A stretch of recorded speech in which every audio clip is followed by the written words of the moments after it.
Welcome to our channel. Today we how to authorize LinkedIn to import contacts from Gmail. Easy tutorial step by step clearly. Open your web browser and navigate to the LinkedIn website. Log into your LinkedIn account using your credentials. Once logged in, look for the My Network tab located at the top of the page.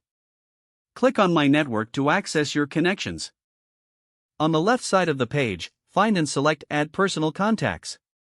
You will now see an option that says Import. A new window will prompt you to sign in to your Gmail account.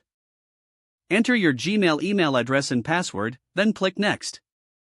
If prompted, complete any verification steps to confirm your identity.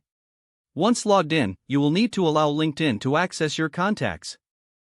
Review the permissions LinkedIn is requesting, then click Allow. After granting access, LinkedIn will start importing your Gmail contacts. You will see a progress bar indicating the status of the import. Once completed, you can view your imported contacts on LinkedIn.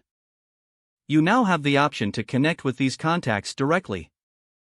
Check your notifications to see if any connection requests were sent. You have successfully authorized LinkedIn to import contacts from Gmail. If the page does not load, refresh the browser or try again in a private or incognito window.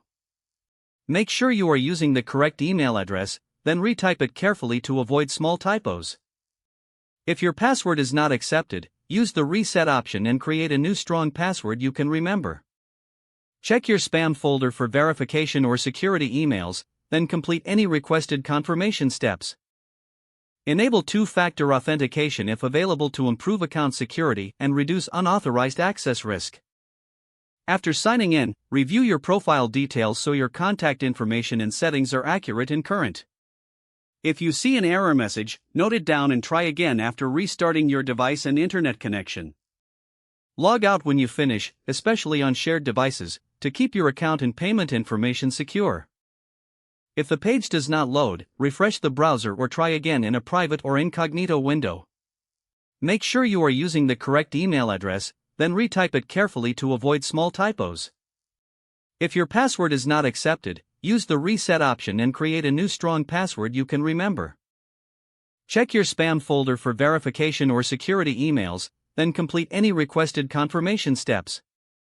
Enable two-factor authentication if available to improve account security and after signing in, review your profile details so your contact information and settings are accurate and current.